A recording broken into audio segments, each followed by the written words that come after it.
জয় কিছুক্ষণ চুপ থেকে গম্ভীর স্বরে বলল, ওই পা দিয়ে হেঁটে হেঁটে চৌধুরী বাড়ি গিয়েছিল না? আমার বউকে কিডন্যাপ করছে, তাই ওর আগে পা ভেঙে দিয়েছি। আমার বউকে প্রায় 2 দিন রাখছিল, ওকে 4 দিন রাখ। আর হাসপাতালের কথা বললে মুখে টেপ মেরে দিতে বল। তখন ওই ডাক্তার এসে বলে, আমরা রোগীকে স্যালাইন দিছি, তার জ্ঞান ফিরেছে, আপনি গিয়ে দেখা করতে পারেন। আর আর কি বলেন? আসলে মিস্টার চৌধুরী, ভালোটা আগে বলবো না খারাপটা আগে বলবো বুঝতেছি না। জয় উচ্চস্বরে বলল, যা বলার আপনি দ্রুত বলেন। আপনার স্ত্রী প্রেগনেন্ট, কিন্তু বাচ্চাটা রাখা সম্ভব না। এখন সন্তান রাখলে ভবিষ্যতে আপনার স্ত্রীকে বাঁচানো যাবে না। দ্রুত সিদ্ধান্ত নিতে হবে। আর ওনার প্রচুর ব্লাড পড়েছে, ব্লাড দিতে হবে শরীরে। আমরা ব্লাড টেস্ট করতে পাঠিয়েছি। ওনার ব্লাডের গ্রুপ জানার জন্য রেজাল্ট আসলে আপনাদেরকে বলবো। ডাক্তারদের এই কথাটা শুনে জয় যেন মুহূর্তে নিস্তব্ধ হয়ে গেল। পৃথিবীর সবচেয়ে সুখের সংবাদ বাবা হওয়া, সেটা একজন মানুষকে অপরিমেয় আনন্দ দিতে পারে। সেই আনন্দের দরজাটা হঠাৎ করেই বন্ধ হয়ে গেল তার জন্য। জয় অনুভব করলো তার পা কাঁপতেছে। তার নিজের রক্ত, নিজের অস্তিত্ব, নিজের অংশ সে আসছে, কিন্তু তাকে পৃথিবীতে আনতে গেলে তরিকে হারাতে হবে। এই চিন্তাতেই তার বুকের ভেতরের পৃথিবীটা ভেঙে গেল। কিন্তু এখন তাকে একটি বেছে নিতে হবে, স্ত্রীর জীবন অথবা সন্তানের অস্তিত্ব। জয় এক পা পিছিয়ে দাঁড়ালো, চোখ দুটো যেন আগুনের মতো জ্বলছে। স্বামী হিসেবে সে তরিকে মৃত্যুর মুখে ফেলতে পারে না, কিন্তু একজন বাবা হিসেবে নিজের অংশকে হারানোর এই সিদ্ধান্ত বুক চিরে নিয়ে যায়।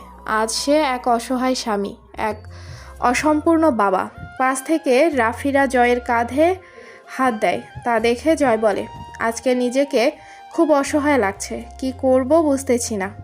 রাফি বলল, ভেঙে পড়িস না, এখন নিজেকে শক্ত রাখার সময়। জয় মাথা নেড়ে বলল, আমি তরির সঙ্গে দেখা করে আসি। তরি বিছানায় নিথর হয়ে শুয়ে আছে, হাতে ধীরে ঝুলছে স্যালাইনের লাইন। চোখ দুটো বন্ধ, যেন ক্লান্তি আর কষ্ট মিলেমিশে তাকে বিশেষ করে ফেলছে। মুখে গভীর দাগ, ফর্সা ত্বকের ওপর এই দাগগুলো এখন আরও স্পষ্ট। চোখের কোণাটা শুকিয়ে কালচে হয়ে আছে, দেখলেই বোঝা যায় কতটা যন্ত্রণা সয়েছে সে। জয় দরজার কাছে দাঁড়িয়েই থমকে গিয়েছিল, কিন্তু নিজেকে ধরে রেখে ধীরে ধীরে কাছে গিয়ে এলো। বিছানার পাশে বসতেই বুকের ভেতরটা মোচড় দিয়ে উঠল। এ তার তরি, এভাবে ভেঙে পড়ে আছে। জয় আলতো করে তরির হাতের ওপর হাত রাখতেই যেন অনুভূতির টানেই তরি আস্তে চোখ মেলে তাকালো। চোখ খুলতেই সামনে জয়কে দেখে সে থমকে গেল। চেনা মানুষটার চেহারাটাই যেন বদলে গেছে। 2 মাসে এরকম জয়কে দেখে নাই। জয়ের চুল এলোমেলো, মুখের ফর্সা রঙে কালচে ভাব, চোখ দুটো রক্ত লাল, ঠোঁট শুকিয়ে আছে, দাড়িও একটু গজিয়ে উঠেছে। জয়ের পুরো চেহারাটা বলে দিচ্ছে সে ঠিকমতো না খেয়ে না ঘুমিয়ে শুধু দুশ্চিন্তায় দিন কাটিয়েছে। তরির বিস্মিত চোখে এক মুহূর্তে সব ভয়, সব দূরত্ব মিলেমিশে গেল। আর জয় তরির সেই দুর্বল কাপা চোখ দুটো দেখেই ভেতরে ভেতরে ভেঙে পড়ল, যেন নিজের শ্বাসটাই আটকে গেল। তরির ঠোঁট নেড়ে কথা বলতে একটু কষ্ট হয়, তারপরও বিড়বিড় করে বলল, সরি, আমি আপনার জন্য অপেক্ষা করতে পারিনি। জয় তরির কপালে একটা চুমু দেয়। তরি সেই স্পর্শ চোখ বন্ধ করে গ্রহণ করে। জয় তরির হাতটা শক্ত করে ধরে বলে, আমার জন্য আর তোমাকে অপেক্ষা করতে হবে না, কারণ আমি আর তোমাকে রেখে কোথাও যাব না। একটু পর তরি বলল, আমার আব্বুকে একটু ডেকে নিয়ে আসবেন প্লিজ। এখন তো রাত হয়েছে, আমরা কালকে ডাকি? না, আজকে। এরপর থেকে আর বলবো না। ঠিক আছে। জান্নাত, নাজমা চৌধুরী, সাইফুল চৌধুরী সবাই এসেছে তরিকে দেখতে রাতের মধ্যে। জান্নাত এসেছে থেকে কান্না করতেছে, চুপ হওয়ার নাম নেই। নাজমা চৌধুরী সাইফুল চৌধুরীর সোফায় বসে আছেন, জয় রাফিরা ওখানে দাঁড়িয়ে আছে। তরি এবার বলে উঠল, আর একবার কান্না করলে আমি আর তোর সঙ্গে কথা বলবো না। এখন ভাব তুই কি করবি। আমি কি মরে গেছি? এই কথা তুই আর একবারও বলবি না। বলবো না? আগে তুই কান্না চুপ কর।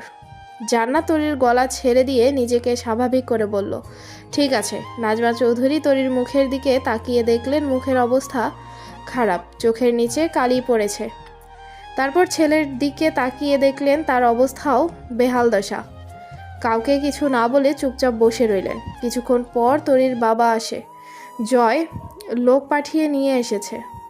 রাফি একটা চেয়ারে দিলে সেখানে বসে পড়ে তরির বাবা। তরি দেখে বলে, কেমন আছো আব্বু?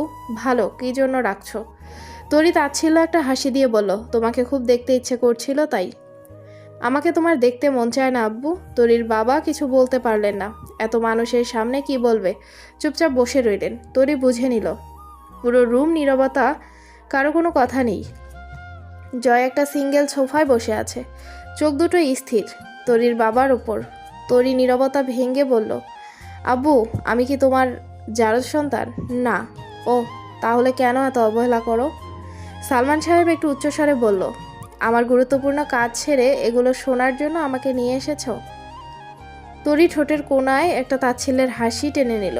হাসিটা এমন যেন বহুদিনের জমে থাকা ব্যথা আর অবহেলাকে ছুঁয়ে বেরিয়ে আসে।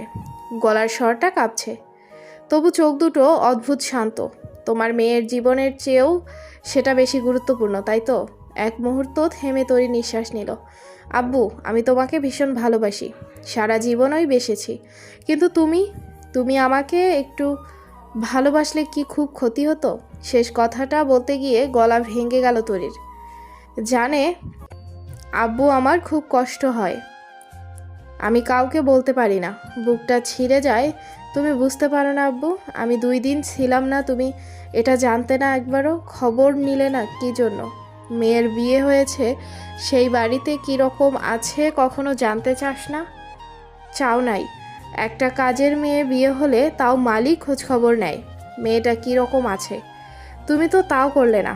সবাই চুপ করো, মুখে কোনো কথা নেই। জান্নাতের চোখ দিয়ে পানি পড়তেছে, কিন্তু তরি তার চোখে পানি নাই। জয়ের দৃষ্টি এখনো সালমান সাহেবের দিকে, পারলে গিলে খায়। আব্বু তোমাকে খুব দেখতে ইচ্ছে করছিল, তাই দেখছি, এটাই শেষ। আর দ্বিতীয়বার ডাকবো না, সম্পর্ক শেষ, ভালো থাকো। আমাকে মনে রেখে না, তোমার আগে আমার মৃত্যু হলে আমাকে দেখতে আসো না। আমিও তোমাকে দেখতে যাব না, ভালো থাকো। আমি এতিম আজ থেকে, তোমার কোনো মেয়ে নেই আজ থেকে, এখন যাও। সালমান সাহেবের কোনো কথা নেই, মাথা নিচু করে আছে। কিছু না বলে দরজার গেলে তরি পেছন থেকে বলে উঠল, আব্বু তোমাকে খুব ভালোবাসতাম। কেন পৃথিবীতে আমাদের এই অমিলটা হলো আব্বু? আমার জীবনে তোমার খুব প্রয়োজন ছিল, খুব। যাও, ভালো থাকো, আল্লাহ হাফেজ, আমাদের আর দেখা না হোক। তরি কথাগুলো বলে একটা স্বস্তির নিঃশ্বাস নিল। তাতে মিশে আছে বাবা মেয়ের বিচ্ছেদের কাহিনী।